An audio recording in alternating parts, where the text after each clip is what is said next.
E aí, galera do Me Salva, nessa aula a gente vai entender um pouquinho sobre o método das tensões de nó, que é um outro método aí bastante usado para resolver os nossos circuitos. Então vamos começar falando um pouquinho sobre a teoria dele aqui. Primeiro, ele é derivado da lei dos nós de Kirchhoff lá, por isso o método das tensões de nó. O que diz a lei dos nós?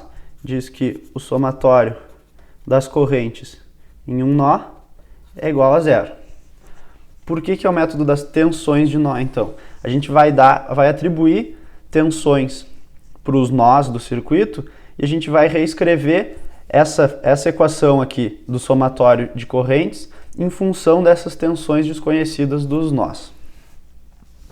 E é isso que está escrito aqui, ó. A gente vai transformar a soma de correntes em equações envolvendo as tensões do circuito a serem determinadas. O que tu tem que entender bem? É o conceito de massa do circuito, ou terra também. O que é o terra?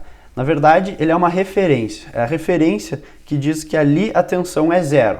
Por que isso? Porque sempre não existe um valor para uma tensão em um ponto. É sempre uma diferença de tensão, por isso também é a diferença de potencial. Se é uma diferença, a gente precisa de dois pontos para poder calcular. Por isso a gente precisa ter uma referência de um ponto que a gente diz que é zero, para poder calcular todas as outras tensões em relação àquele ponto.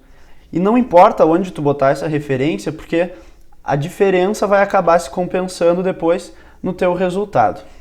Vamos dar uma analisada nisso aí então, fazendo um exemplo literal aqui. Esse nosso circuitinho aqui, o que a gente tem nele? Temos uma fonte de tensão V1 aqui, em série com o resistor R1, aqui o resistor R2, uma fonte de corrente, e uma outra fonte de tensão V2 aqui. Como é que a gente vai aplicar o nosso método? Vamos chamar esse nó aqui de nó A. Vamos dizer que nesse nó A tem uma tensão VA. O que significa isso? Significa que em relação à referência, existe uma tensão VA aqui. Geralmente a gente bota a referência aqui, ó, embaixo do circuito. Esse é o símbolo que vai indicar que aqui a tensão é zero. Então se a gente medir, botar um voltímetro nesse ponto e ligar com esse ponto aqui, a nossa tensão vai ser VA menos zero, que é igual a VA. Por isso que a gente diz que a tensão nesse nó aqui é VA, mas na verdade é uma diferença de tensão, vai ser VA menos a referência aqui, que é zero. O que mais que a gente sabe? Olha só, nesse ponto do circuito a gente sabe que tem uma tensão V1. Por quê? Se tu botar um multímetro e medir daqui até a referência, tu vai ter exatamente o valor dessa fonte aqui, que é V1. A mesma coisa aqui, se tu botar um multímetro e medir daqui até a referência, tu vai ter um valor menos V2 aqui. Vamos aplicar o nosso método então. Como é que a gente falou que era esse método? A gente falou que a gente ia escrever as equações do KCL lá, a soma das correntes no nó. Vamos então dar nomes para essas correntes aí, ó.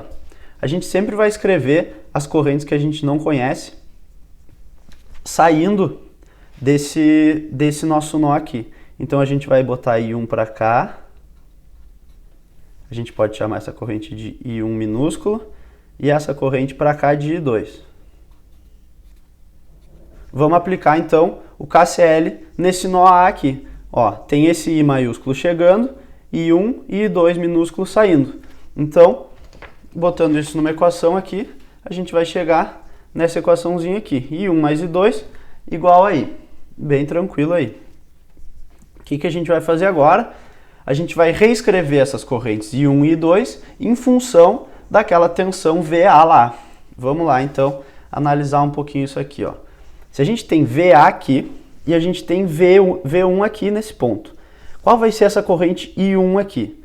Bom, ela vai ser a queda de tensão nesse resistor R1 dividido pelo valor dele. Qual é a queda de tensão nesse resistor R1? É VA menos V1. VA menos V1 sobre R1, então, é igual a I1.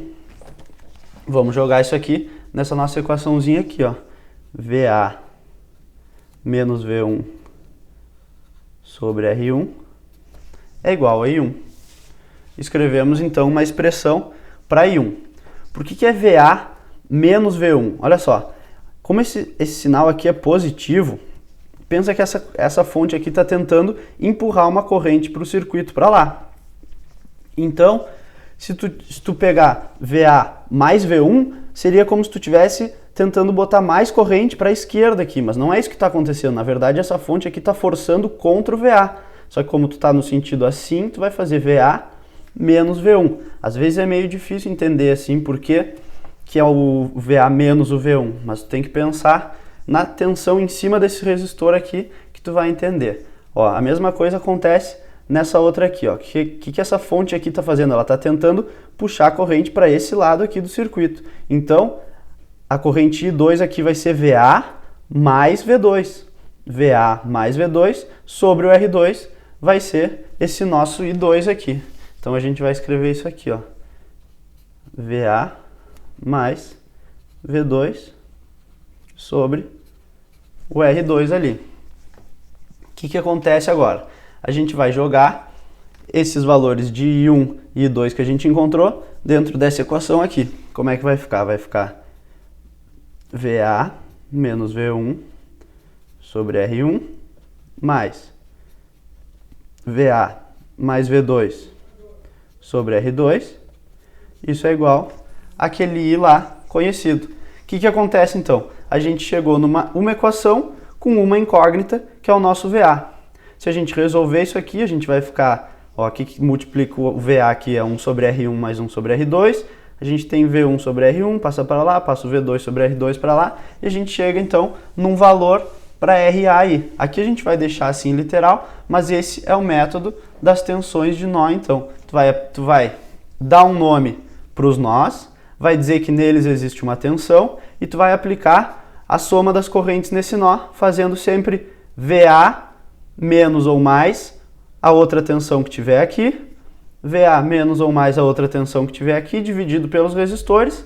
Se tu tiver uma fonte de corrente, tu não precisa fazer, porque tu já sabe o valor dessa corrente 1 aqui, por isso a gente deixou ela indicada, tu não precisa transformar ela em VA.